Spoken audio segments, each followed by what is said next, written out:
आज आपल्याला साधी, सोपी आणि चमचमीत अशी पावभाजी बनवायची आहे. त्यासाठी ना फ्लॉवर, बटाटा, वाटाणा आणि गाजर सगळं काही निवडून मस्त धुवून घ्यायचं. छान कुकरला 4 शिट्ट्या काढून घ्यायचं.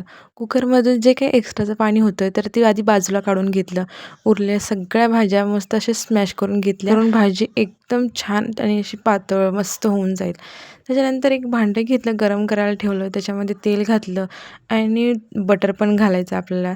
तर मी ह्याच्यात 2 बटरचे क्यूब पण टाकले, जेणेकरून आपल्या भाजीला टेस्ट खूप छान येईल आणि बटर हा मेन इन्ग्रेडियंट आहे पावभाजीमध्ये.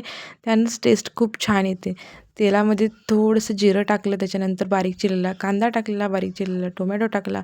छान असं तेलावरती परतवून घेतलं. सगळं काही व्यवस्थित लालसर होईपर्यंत परतवून घ्यायचं. त्याच्यानंतर त्याच्यामध्ये यूज करायचा आपला कांदा लसूण मसाला, लाल तिखट पण यूज करू शकता. त्याच्यानंतर हळद घालायची.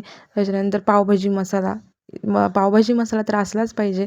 मस्त पावभाजी मसाला पण टाकायचं. सगळं मिक्स करून घ्यायचं आणि या सगळ्या मसाल्यांना तेल सुटेपर्यंत छान मंद आचेवरती भाजून घ्यायचं.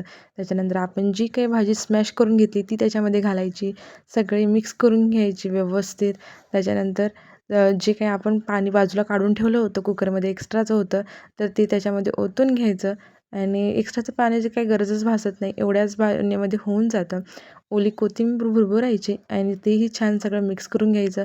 थोडंसं भाजी थिकनेस येईपर्यंत त्याला छान गॅसवरती शिजू द्यायचं आणि वरून थोडंसं अजून बटर टाकायचं. एक्स्ट्राच्या बटरनं अजून छान टेस्ट येते पावभाजीला. त्याच्यानंतर जे काही पाव होते तर ते पण मस्त तव्यावरती बटर टाकून भाजून घेतले, जेणेकरून पाव आपले मऊ आणि खूप छान आणि टेस्टी लागेल पावभाजीसोबत खायला.